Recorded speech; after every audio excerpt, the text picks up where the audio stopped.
nakapag-upload ng video. Ang tagal ko hindi nakapag-film, 1 month. Tapos yung last na na-film ko pa at na-upload ko, which is the unboxing ng AirPod Pro, accidentally na-delete ko siya. Tapos wala na akong backup file. So, technically, parang ang last uploaded video ko pa na nasa channel ko is around 6 weeks or 7 weeks ago. So, ang tagal.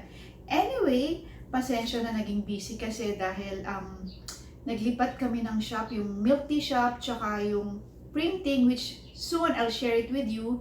Nilipat namin from our previous location. Few steps lumipat kami, so medyo kinain yung oras ko. Plus, ang dami rin kasing anisikaso and ang dami rin pinagkakaabalahan lately. But anyway, today is a stay home day. And plano kong maglinis-linis ng bahay and share with you yung binili ko sa Lazada nung 9-9, ano na ngayon, 10-10 na.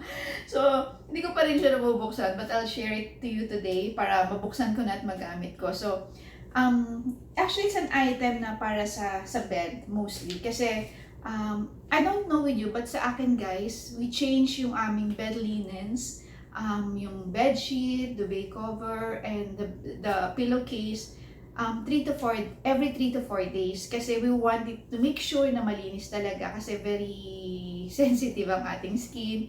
And usually dito sa bahay may practice kami na hindi ka pwedeng mahiga sa kama pag hindi ka pa naliligo at galing ka sa labas. Lalong-lalo na ngayon, di ba, COVID. Ngayon nga mas mahigpit kami dito sa bahay kasi hindi ka pwedeng pumasok talaga ng bahay hanggat hindi ka muna maliligo at magpapalit ng damit. Just to make sure na yung kung whatever virus na nakuha natin sa labas ay hindi natin madadala dito sa loob ng bahay.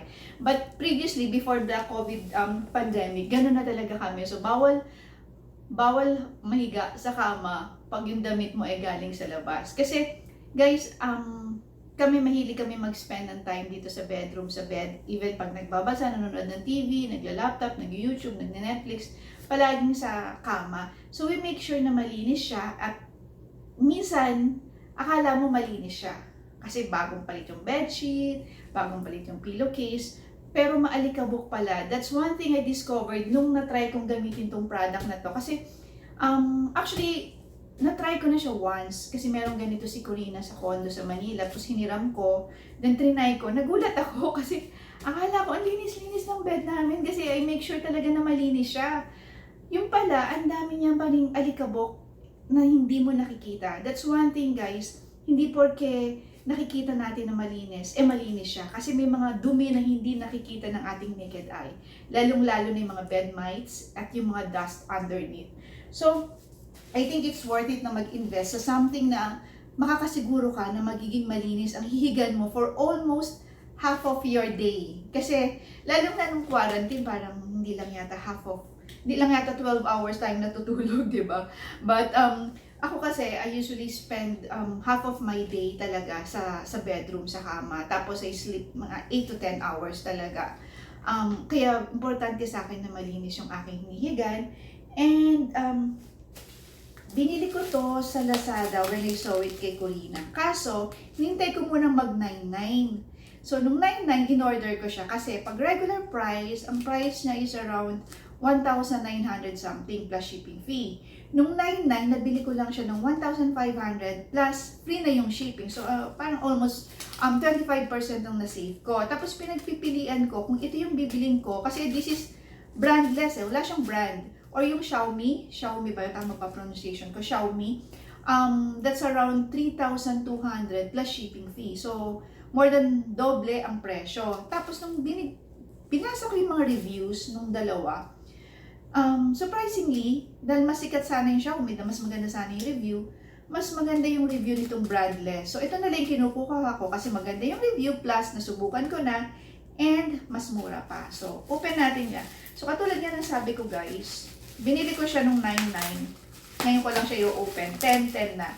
Tapos when I check kanina sa Lazada, hindi na siya ulit nakasale. Ang regular price niya is around 1,900 something or almost 2,000 plus shipping fee. So, I don't know. Parang hindi naman siya magsisale ngayong 9-9. So, hintayin nyo na lang sa 11-11. Baka mag-sale siya. Pero may nakita nakita ko ibang seller nagtitinda ng mas mura. So, you might as well check it na lang kung gusto nyo bumili. Actually, ang tawag dito is dust vacuum and UV sterilizer. So, wala siyang specific brand. Kaya nga, so, siguro I'll just show you na lang para makita nyo na lang sa Lazada kung anong itsura niya. So, guys, ayan. After in-order ko, mga siguro 5 days dumating na eh. Kaya matagal na to sa akin. Kaya nga ngayon ko pa lang siya ma-open. Ayan. So, hopefully, okay siya. Guys, I promise na dadalasan ko na talaga yung pag-upload. Dahil medyo okay na naman na yung sked. So, hopefully, mas marami na tayong video na ma-upload. So, ang first, bumungad sa akin, of course, yung operational instruction. Tapos, may maliit siyang brush sa loob kasi panglinis mo dun sa pinaka-container ng dust. By the way, guys, itong vacuum cleaner na to, hindi siya nakakakuha. Disclaimer hindi mo siya pwedeng gamitin sa mga floor or yung hindi siya nakakakuha ng mga pet hairs or any particles na medyo malalaki. Ang nasa-suck-in niya lang talaga is yung mga dust. Kahit beyond sa layer, sa ibabaw, yung mga nakatagong dust, yun na nasa-suck-in niya. Kaya ko siya gusto kasi yun ang hindi natin nalilinis. Pero hindi mo siya pwedeng gamitin just like your regular vacuum. So, I intend to use it sa sa kama lang namin, sa mga pillows at sa sofa lang. So, hindi siya pwede sa carpet, hindi siya pwede sa floor, so hindi rin siya pwede sa car. So, dito lang talaga, dito lang namin siya gagamitin sa kama and sa sofa. So, may maliit siyang brush for siguro dun sa dust container para mas malinis mo. And, operation instruction. Ayan. Tapos, one thing I like about this, guys, is malaki yung kanyang cord. Remember, isa sa mga mahirap gamitin na vacuum pag maiksi yung cord kasi you need to use extension, diba? Kasi hindi naman lahat maraming saksakan or power outlet. So, ito, I think it's 3 meters yung kanyang cord. So, maganda siya kasi hindi mo na kailangan gumamit ng extension pag ginagamit mo siya. And, well-packed siya, guys. Kasi ayan siya, oh. So, I think okay siya. Hindi naman siya na-damage. Finally, magagamit ko na siya.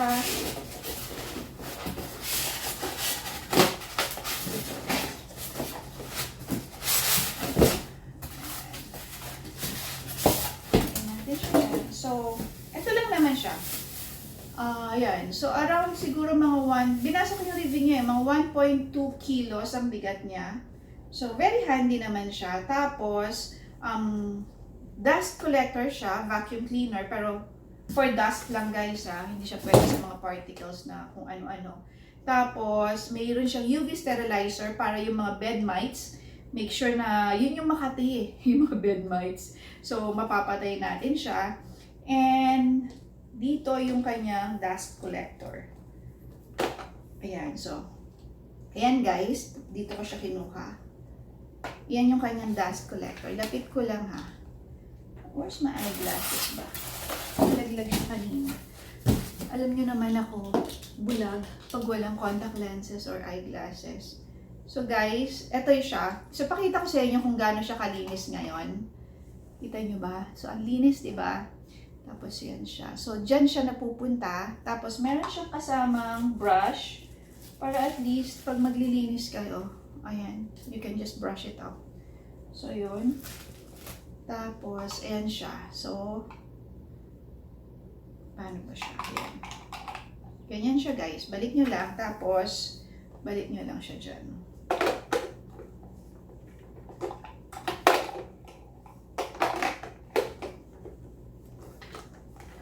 Hindi ko na siya may balik. Ay.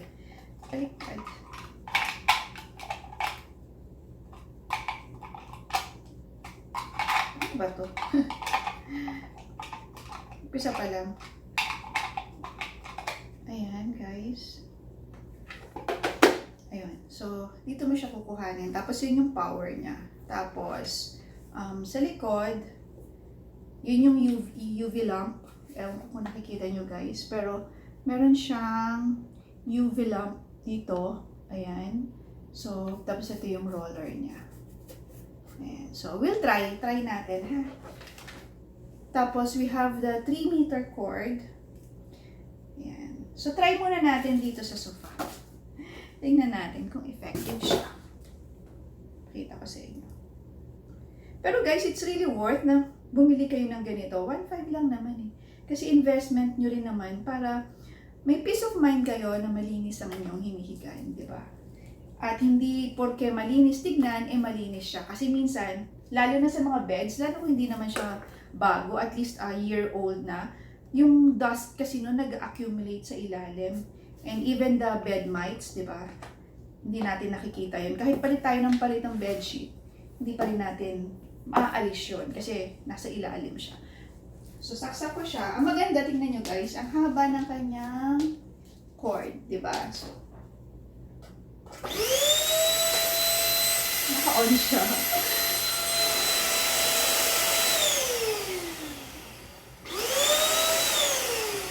Ayan guys, i-on ko ha. Makikita niyo yung UV lang. So, try natin dito sa sofa. So, hindi masyado makita, no? So, ganyan siya guys. So, gaganyan nyo lang. Tapos, it will collect dust na. So, siguro, maganda dito, kung may time din naman, every night, ganito yung bed nyo, or every 2 days, pati yung sofa, kasi, sandali lang naman yun. Siguro guys, I'll ano muna ha, linisin ko lang to, pakita ko sa inyo, then pakita ko mamaya, buksan ko kung may mga dust tayo na collect.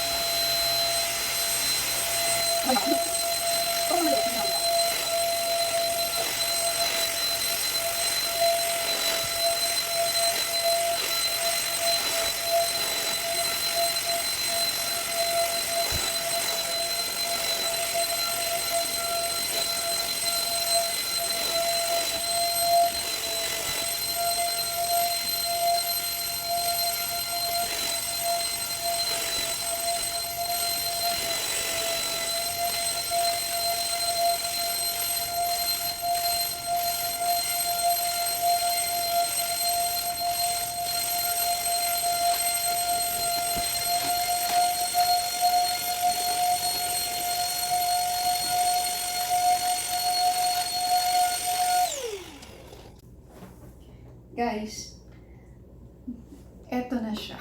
Moment of truth. Nakita nyo kanina, di ba? Kung ano itsura nung malinis, nung unbox natin. Eto na siya ngayon. Look. Oh. Di ba? Ang dumi, yung dust na nakuha niya from sa loob-loob nung bed. Considering na pag tinignan mo, ang linis naman. Wala namang alikabok. Kasi sinasakin niya yung mga alikabok na naipon sa inner layer. So, tingnan nyo guys. Ang dumi na, di ba? So, eto naman pwede mong i-wash ng water. So, guys, so, ayan o. Ang alikabok sa loob ng bed. Tsaka ng sofa. So, di ba? So, siguro, katulad nga ng sabi ko sa inyo, it's really worth it na mag-invest. 1.5 lang naman and you're assured na malinis ang hinihigan yung kama. Ayan, kadiri. Dito pa lang yan sa ano ha, dito pa lang yan sa bed, tsaka sa ano, sa sofa. Yan ay nakuha kong dust. Ayan o. So mamaya ulitin ko pa para pati yung mga pillows, i-vacuum ko. Plus, maganda siguro talaga na maging practice na kahit siguro ano, every 3 days, every time na magpapalit kayo ng bedsheet or ng pillowcase, bago nyo ulit palitan ng bagong cover, gamitan nyo muna ng ganito. So, guys, if I were you, invest on this kasi sulit talaga siya. So, it's just 1.5. Dati ha, I think it's 1.9. Pero may mga seller na they're selling it still at 1.5.